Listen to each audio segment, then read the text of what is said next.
It's a good episode, man. I think it's going to be good. I think we're going to have a good time here today. We've got a lot of news, a lot of boxing stuff, a lot of some disappointment. We got a good performance from our boy Vito Milnecki, Jersey Strong hashtag. We got the Delorme James fight. We've got the ratings. We've got the ratings. People love the ratings. They follow the ratings. They say that this was a disaster. We've got the sound, the crowd fucking debacle now. People don't like the crowd noise. I agree. I don't like the crowd noise. People don't like the fake people in the background. I told you before, I hate that fucking shit. That uncanny valley, weird fucking thing. It's like you're watching Street Fighter.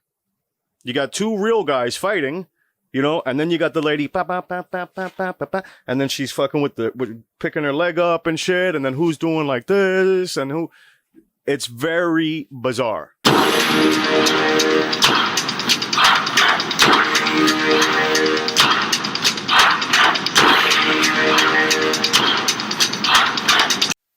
We don't need it. If there's no people, we don't need people. If there's no fucking crowd, we don't need the sound of the crowd. I mean, I'll take that. If you have to have that, you know, for some other kind of weird reason, maybe there's people like on production running back and forth and doing little things, and that the mics would pick that up, so they have to do something to drown that shit out. I would imagine that like not everybody's standing perfectly still, running around, and you understand what I'm saying? Operating cameras and so on and so on. So maybe you do need some sort of like background sound to drown out that shit. Otherwise, if that's not the case, right? Because I think you could have some mics that would just isolate the sound, or you know, you could direct it. Anyways, I don't want to. Let's not get overly technical. If that's not the case, you get rid of it. Just get rid of it. Showtime found a way to do it. I like that. I like, you know, just kind of stripping it down to the bare bones. There's nothing wrong with, you know. I would typically say, like in the case of DAZN, I would say I don't like when promotional companies try to be cool. But what I really mean by that is I don't like when they're try-hards, when it's like openly, like hey, what's up, bro? Hello, fellow kids. I hate that. I hate being pandered to. But I don't want to get that confused with don't be cool. If that makes any sense. Don't do stuff that is cool. Right? Still attempt to do everything cool. I always try to do cool shit. But I just do stuff that, you understand what I'm saying? So you streamline it. You strip it down. I would have it to where, you know, it's like Heidi Androl in the room, because I like Heidi, and the fighters, and the corner, and that's it. That's it. That's all I would have. I wouldn't have Goosen and Lennox in it. And I would keep their even chitter-chatter to a minimum. I'd say, guys, less is more. We want to keep this almost like a fight. Like a fight. I want to hear you could hear a pin drop. I want to hear everything the corner's saying. I want to hear people breathing. I want to hear if they get caught with a body shot. I want to hear them grunt. Everything.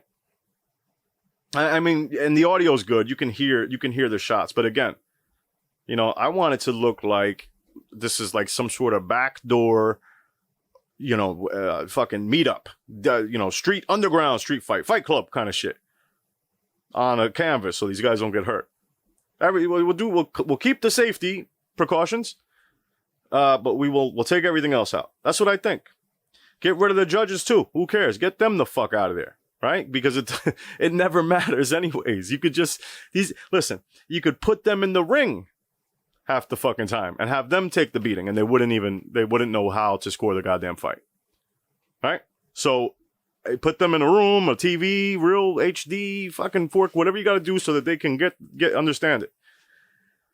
So yeah, I think there's a missed opportunity there. I just don't know why you would come with the same bullshit. I guess I would probably give Eddie some props in that sense, to where he tried to do something different. I would go the opposite route of Eddie, right? Eddie's doing it like, oh, let's do it in front of our castle, mate. Let's fucking, it's really classy, mate.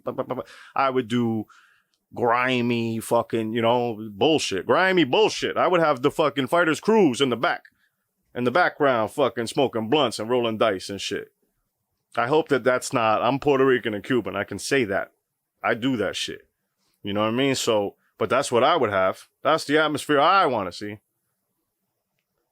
I think that'd be cool. I don't know. I mean, God forbid. Listen, that would never happen on Fox. I don't know what I'm talking about. It would never happen on Fox, on primetime TV. But again, could you imagine if life could be that cool? If they say, yo, fuck it, man. It's all fucked anyways. We're all fucked anyways. Our children's futures are fucked anyways. There's no economy left. We lost 33% of our GDP. Let's get crazy. Nobody wants to get crazy. I want to get crazy about a bunch of bullshit. Do cool shit now. Because it doesn't fucking, I don't think it's going to matter any goddamn way. I don't think it's going to matter any goddamn way. And I mean, listen, yo, that goes into the schedule. That shocked the hell out of me. It shocked the hell out of me. If you're looking at this PBC rollout and you're a boxing nerd and you're fucking waiting, right? You're waiting. Oh my God, I can't wait. What are they going to do? And then they come with what the fuck because it's only boxing nerds that are tuning in, right? So everybody knew Porter and the fucking Garcia and everybody knew, we knew it already. And you drop Lara and Ugas on people and it's like, hey, listen, I'm all for it. I'm all for it. If you'll never find another person. This is probably the target demographic as far as Fox was concerned. I don't know if they've been following me around or listening to my thoughts. I love Ugas and Lara. But let's keep it real. They're an acquired taste. I got to fight people over this shit. I got to fight people over Ugas and Lara. Right? Why is Lara still fighting for fucking WBA bullshit titles? Well, you know what, man? When they fucking rob you of a few, you know? That Paul Williams win, man. If that goes another way, if the Canelo fight goes another way, Lara's that dude, bro. Motherfucker, he's owed some bread. I'm not talking about in the sneaky fucking, you know, dropping bags off and shit like that. And I wouldn't put it past this fucking sport anyways either. Trust and believe. But that motherfucker is owed all the fucking titles. Right? Because I don't think he's a Hall of Famer now. Maybe on the threshold. I don't know. But he's certainly a fucking Hall of Famer. First ballot. If you give him that Paul Williams and that Canelo win. Why not? Shit. The Hurd fight goes this way. I mean, we'll put it like this. If he wins the Paul Williams fight and he wins the Canelo fight, he's going to get the decision against Hurd. Let's just say if everything is all the same because he's the bigger star at that point. He's, you know. So, I'll take a Lara fight. A lot of people don't like it though. Ugas, I'll take an Ugas fight. And again, I would take an Ugas and a Lara fight. Don't get it fucking twisted against much better opposition. But I mean, you're not going to get many people that are like kind of cool with that. I don't think. Now, here's the one thing that I will say. PBC, right? Like for people that think that this was like an utter disastrous situation, I think that maybe you got it a little. I would not celebrate too soon. Based on the fact that they typically do something like, I mean, I don't know, the lower end fights, right? If we take away the Caleb Plant fights and the Kovnowski fights and the Charlos and these lower end fights, the J-Rock Rosarios, the Alexander Berto fights, these types of fights, they typically average somewhere around 1 million, 1.1, 950K, 900,000. I think the Lorme Jamal James is kind of on par with the Berto Alexander fight, to be honest with you. It's like, it's of the same stature, I would say. All right. It's like I feel like I know what Jamal James's ceiling is, you know? I feel like if Lipinets is next for him, he probably loses that fight. And if not, the next step up in competition, I don't think he makes it past that. That's my own assessment. I think he's a good fighter. I think, he can make it interesting, but I don't think he can get past that level. That said, right? So I mean, in this fight, and Delorme, the same thing. I think we know what Delorme's ceiling is. And Berto Alexander, that was a crossroads fight for them, and I think we knew at the time what their ceiling was too. So, to be slightly under the average of their worst performing fights, considering what this fight was, considering ratings are down across the board, I don't know that it's that it's anything to write home about yet. But if you want to be concerned, I'd look at that schedule. That shit it's wild. It's wild. And I would imagine that there has to be some behind the scenes reason. Again, I didn't speak to anybody. I wouldn't know. And nobody would fucking tell me anything good anyways, for the love of shit. They don't want to tell me nothing. So I would guess that this thing somehow fell apart somewhere. I can't imagine that they would try to gas their most loyal fans into tuning in, right? And again, these are like, how many hardcore fans could there be? Like super hardcore, 100,000, 200,000. Like the rest is just people tuning in. It's fucking people that just have Fox on and shit. So you take your most loyal fans and gas them, right? These are your most loyal, most educated, most everything, right? So they're going to look at this schedule. They're going to pick through. And again, I don't even know if 200,000 is it. It might be 50 fucking thousand. These people are going to dig through your shit. I don't know. I don't know why you would roll that. I don't know why you would do that. And it's a cause for concern too, that it's not the people that we are used to seeing. It's not Caleb Plant, it's not Kovnowski, right? So you figure if they, based on what's being put out there now, I could see Sean Porter. He's a name. He's somebody that people knows. I could see that being a bit of an uptick. It's going to do better than this one. Ugas and Lara. Listen, Lara's done 1.4, I think, at some point. I don't know that Ugas can really garner enough attention, but I think that these fights can stay somewhere in this 800,000, 900,000, 1 million, 1.1 million. Maybe Sean Porter gets you 1.3, 1.4. And again, I mean, this is all speculative. I don't know if it's getting worse from here or better. I'm basing this off of pre-COVID numbers. I'm basing this off of what they've typically done. If they're holding this average and the quality of fights somehow move the needle, then based on their schedule, I'm saying that I think that it should, hang somewhere in this area and in this on this spectrum. 800,000 to 1.2 to 1.3. I don't see your 1.5s, your 1.6s, your 1.7s, your 2 millions, 2.2s. I don't see that. Because the guys that were putting up those numbers, Charlo, Plant was somewhere like in the 1.5 region. Kovnowski, they're not on the schedule. Andy Ruiz, I was expecting to make an appearance. We've gotten big name fighters on FS1. There's a lot of like TBAs there. So I don't know how that works. I would hope that maybe some of these guys are going to make it onto the FS1 card, and maybe it's more profitable for them to do it, go down that road, or maybe I don't know. I don't know how the math works out, but I would imagine if the FS1 thing is TBA, you would have to come with something on there. You would have to have one or two high profile fights on there. But again, I would start to be concerned if we start heading towards the end of the year and this is all we're seeing. I'm really curious to see what these later dates are. And I think that PBC on Fox is looking at it from the perspective of, okay, we've got enough time now to maybe wait to see how things play out. You've got the election in November. Let's see what happens here. Fingers crossed, right?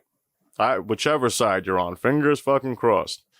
What I do like about the Fox PBC card, I'll say this. I like the way they do the post-fight interviews. That's something you keep. That's very cool. But again, this is something that's simple. It's boiled down to, its most simplistic thing, right? So I even like the fact that there's a certain level of distance between Heidi and the fighters. I like that. The fighter he's in his own personal space, and he's standing there. They seem very relaxed, very comfortable. The heavyweight coffee, well, Vito too. Vito looked really good, man. But the heavyweight coffee, I thought, did a great job. He was very eloquent. He was very, and I think there's a lot of guys, a lot of fighters that would come off that way. It's just when you've got everybody and their mother grabbing you and putting shit on you and slapping you with a towel and fucking putting bunny ears behind your head that you can't get your bearings together and you can't fucking answer the questions. I would hope that, yeah, man, don't do it like that. Clear everybody out of the ring, give it a few minutes, and then, get Heidi off to the side and have them sit next to, or have the fighter stay. Just exactly how they did it. I love that. Nice and calm. They're thinking about it. Everything is it's a lot more tight than your average post-fight interview. So again, I think that's something cool. Even how they do it in the UK, they sit on the apron. We don't want to be copying those limeys over there, but let's do it like how we did it on fucking Fox on Saturday. Pretty cool.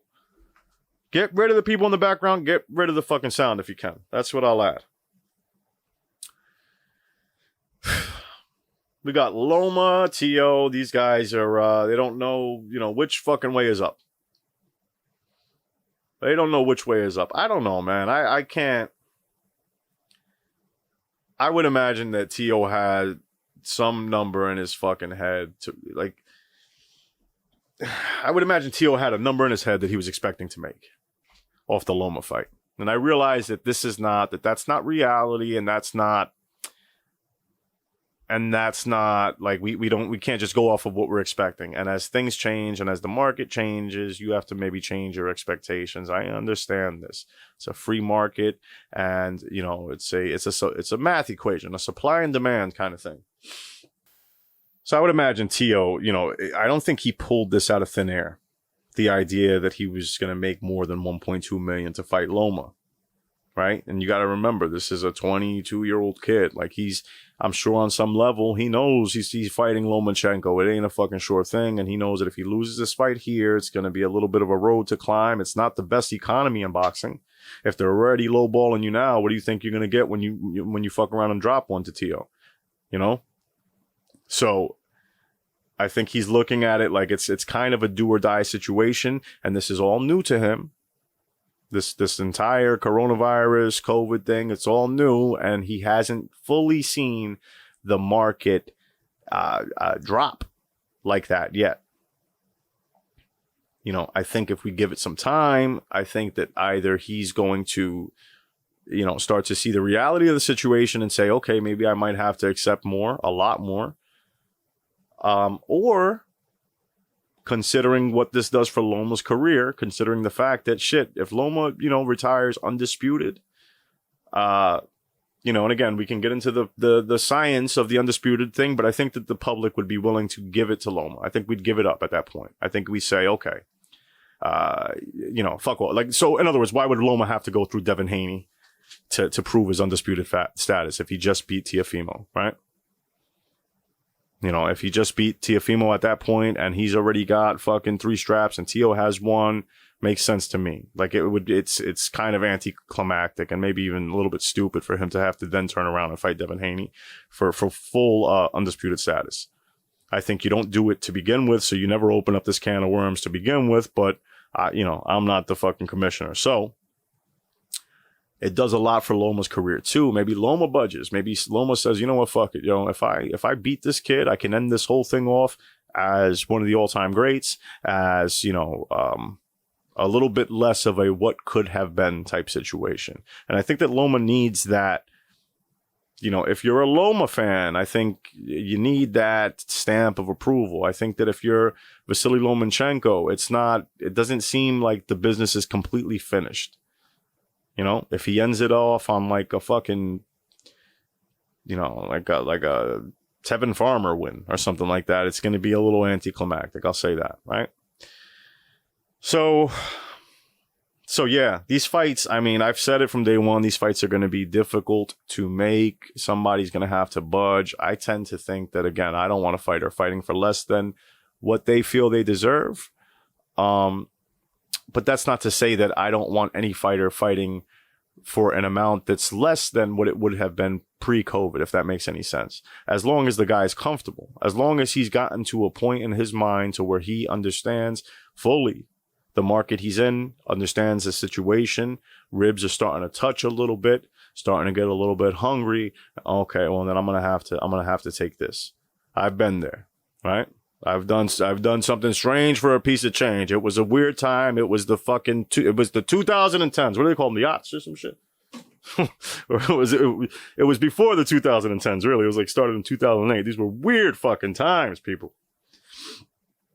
So I think that, I think that we need to just pump our brakes a little bit. If we're going to start going crazy about the ratings at this point, if we're going to start, I think we need to pump our brakes. We need to see what it is that's coming down the road. I will say again, though, I'll say I was expecting more. I'll say that it was weird. The rollout was very bizarre.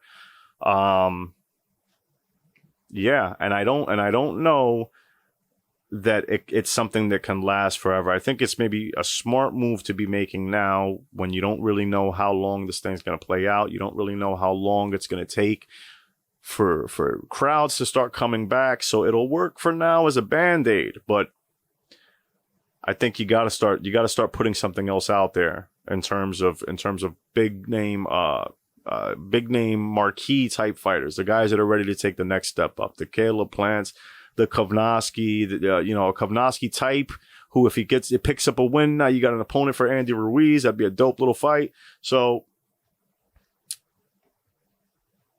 I think that's it. I think I covered it all. All right, I'm done. Bye.